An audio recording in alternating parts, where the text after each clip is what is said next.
Assalamu alaikum friends.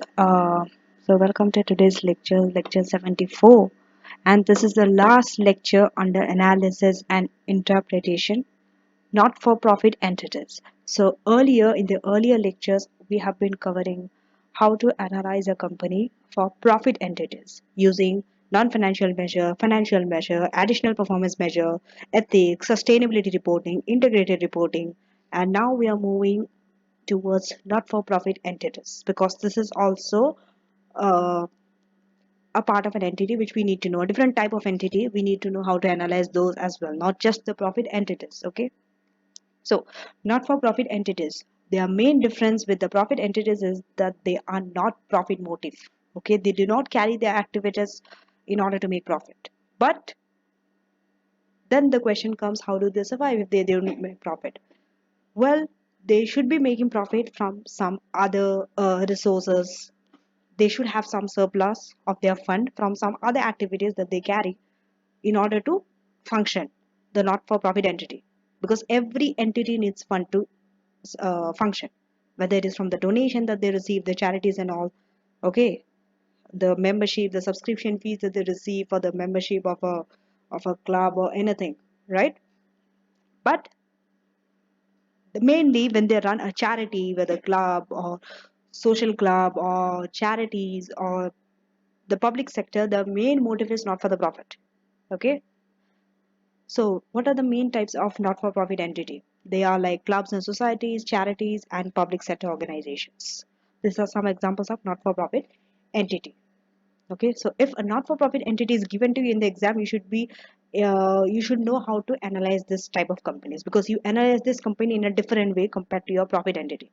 You cannot use financial ratios here. You cannot use your financial measures here, additional performance measure for your not-for-profit entities. Maybe some part of it you can use, but we have some other ways to measure or analyze not-for-profit entities. Now, objectives. What are the objectives? Objectives are different from profit entities. Okay, they provide services to the general public. Okay, the public sector organization, what do? They provide services to the general public. It's for the mass, everyone benefits from it. Their long-term aim, okay, the objective is to break even rather than to generate a surplus. If they generate a surplus, it's good, but aim is to break even, because they are not for profit, they're not non-profit. And the main thing that you need to know about not-for-profit entities, the three E's, because they provide value for money from these three E's: economy, efficiency, effectiveness. What do you mean by economic efficiency and effectiveness? You need to know. Okay, economy means, okay, you are reducing the cost but keeping the quality. Okay, minimizing the cost but keeping the quality. You are not compromising on the quality. Efficiency, you are doing the right thing. Okay, and effectiveness, you are achieving the outcome that you have set, that you are going to achieve the outcome. Objective is to carry out the activity for which they were created. For example, I have created, let's say, a charity, and the purpose of the charity is or a club for women, okay, for the protection of women, for all those, or at old age home, to support those people who have been who are kept in the old age home. Okay, so that's the purpose I want to achieve, not to make profit or anything. Okay, then how do you assess the performance? Because that's the main topic. How do you assess performance? Okay, so you assess performance. See, assessing performance for not-for-profit entity is quite difficult compared to profit entity, because profit entity, we know these are the financial objectives, these are the non-financial objectives, so you measure it like this, and we know the tools to measure. But for not-for-profit entities, it's very difficult because there is not one objective. There could be multiple of objectives, and it's hard, therefore, to evaluate the success. Second, how do you then measure the success of the organization? How do you say a public sector organization is successful or not? You measure it against their objective that they want to achieve, against what they have achieved. What they have achieved. Okay. Then focus of the analysis. Okay. So how do you analyze? The main focus should be on the measure of the output. How much output are you creating, or the outcome that you are aiming to achieve? What is the impact of the charity that they're trying to achieve? Okay, if you want to reduce the crime rate or you want to use a public bus, okay, how much of it are you using, and or how much of the passengers are using that public bus? What is the impact? What is the positive impact? This is how you measure the value for the non-for-profit entities. Now, since we have come to the end of this, analysis and interpretation is one whole topic. Under that, we did many subtopics: financial measures, financial ratios, non-financial measures. Then we did ethics, sustainability, integrated reporting. Now, everything I'm going to summarize here and present it to you. So we started with analysis and interpretation as a one big topic. Under this, there are two: financial and non-financial. Okay, you can analyze a company whether it is profit or not for profit, both through financial and non-financial. Okay, under financial there are three branches: ratios. We covered ratios. There were four types of ratios that we covered: profitability ratios, under that gross profit margin, net profit margin, return on capital employed, liquidity margin, ratios, under that working capital ratio, then stock turnover, all those things.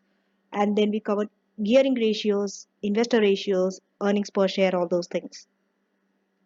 Then we covered cash flow, the usefulness of the statement of cash flow. How do you analyze a company based on its cash flow?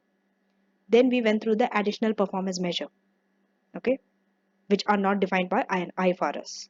Under non-financial also we have three branches. We covered all this, okay.